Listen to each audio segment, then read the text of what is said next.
नमस्कार मंडळी, स्वागत आहे तुमचं माझ्या नवीन व्हिडिओमध्ये. आज आपण पाहणार आहोत पवित्र ग्रंथ भगवद्गीतेचा 15वा अध्याय. चला तर मग सुरू करूया. ओम नमो भगवते वासुदेवाय नमः. भगवद्गीता अध्याय 15वा, पुरुषोत्तम योग. भगवान श्रीकृष्ण म्हणाले, आदिपुरुष परमेश्वर रूपी मूळ असलेल्या ब्रह्मदेव रूप मूळ फांदी असलेल्या ज्या संसार रूप अश्वत्थ वृक्षाला अविनाशी म्हणतात, तसेच वेद ही ज्याची पाने म्हटली आहेत, त्या संसार रूप वृक्षाला जो पुरुष मुळासह तत्वतः जाणतो, तो वेदांचे तात्पर्य जाणणारा आहे.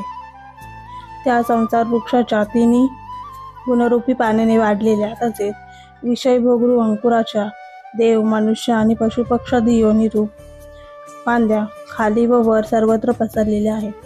तसेच मनुष्य योनीत कर्मानुसार बांधणारी अहंता, ममता आणि वासनारूपी मुळेही खाली व वर सर्व लोकात व्यापून राहिलेली आहे.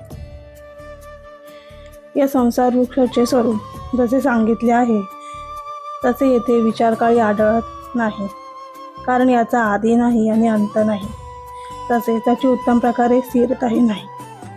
म्हणून या अहंता, ममता आणि वासनारूपी अतिशय घट्ट मुळी असलेल्या संसार रूपी अश्वत्थ वृक्षाला बळकट वैराग्य रूप शस्त्राने कापून त्यानंतर त्या परमपद रूप परमेश्वराला चांगल्या प्रकारे शोधले पाहिजे. जेथे गेलेले पुरुष संसारात परत येत नाहीत आणि ज्या परमेश्वरापासून या प्राचीन संसार वृक्षाची प्रवृत्ती विस्तार पावली आहे, त्या आदिपुरुष नारायणाला मी शरण आहे असा दृढ निश्चयाने त्या परमेश्वराचे मनन आणि निधी ध्यानस्थ केले पाहिजे. ज्यांचे मान व मोह नष्ट झाले आहेत, ज्यांची आसक्ती रूप दोष जिंकला, ज्यांची परमात्म्याच्या स्वरूपात नित्य स्थिती असते आणि ज्यांच्या कामना पूर्णपणे नाहीशा झाल्या आहेत, ते सुखदुःखाच्या नावाच्या द्वंद्वापासून मुक्त झालेले ज्ञानीजन त्या अविनाशी परमपदाला पोचतात.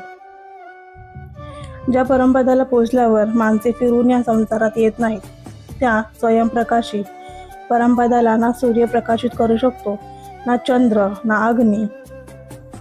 तेच माझे परमधाम आहे. या देहात असणारा हा सनातन जीवात्मा माझाच अंश आहे आणि तोच या प्रकृती स्थित मनाला आणि पाचही इंद्रियांना आकर्षित करतो. वारावासाच्या वस्तूतून वास घेऊन स्वतःबरोबर नेतो. तसेच देहादिकांचा स्वामी जीवात्माही ज्या शरीराचा त्याग करतो, त्या शरीरातून मनासहित इंद्रिये बरोबर घेऊन नवीन मिळणाऱ्या शरीरात जातो. हा जीवात्मा कान, डोळे, त्वचा, जीभ, नाक आणि मन यांच्या आश्रयानेच विषयांचा उपभोग घेतो. शरीर सोडून जात असता किंवा शरीरात राहत असता किंवा विषयांचा भोग घेत असता किंवा 3 गुणांनी युक्त असतानाही अज्ञानी लोक ओळखत नाहीत. केवळ ज्ञानरूपी दृष्टी असलेल्या विवेकज्ञानीच तत्वता ओळखतात. योगीजनही आपल्या हृदयात असलेल्या त्या आत्म्याला प्रयत्नाने तत्वता जाणतात. परंतु ज्यांनी आपले अंतःकरण शुद्ध केले नाही असे अज्ञानी लोक प्रयत्न करूनही या आत्मस्वरूपाला जाणत नाही. सूर्यामध्ये राहून जे तेज सर्व जगाला प्रकाशित करते, जे तेज चंद्रात आहे आणि जे तेज अग्नीत आहे आणि जे तेज माझ्यातच ते तेज आहे असे तू जाण. आणि मीच पृथ्वीत शिरून आपल्या शक्तीने सर्व भूतांना धारण करतो आणि रसरूप अर्थात अमृतरूप चंद्र होऊन सर्व वनस्पतींचे पोषण करतो.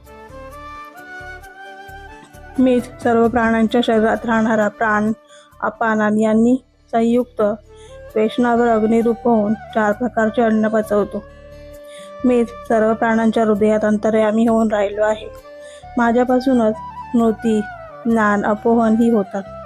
सर्व वेदांकडून मीच जाणण्यास योग्य आहे. तसेच वेदांतांचा कर्ता आणि वेदांना जाणणारा सुद्धा मीच आहे. या विश्वात नाशवान आणि अविनाशी असे 2 प्रकारचे पुरुष आहेत. त्यामध्ये सर्व भूतमात्रांची शरीरे हा नाशवान आणि जीवात्मा हा अविनाशी म्हटला जातो. परंतु या दोन्हींपेक्षा उत्तम पुरुष वेगळाच आहे, जो 3 लोकात प्रवेश करून सर्वांचे धारण पोषण करतो. याप्रमाणेच तो अविनाशी परमेश्वर आणि परमात्मा असा म्हटला जातो.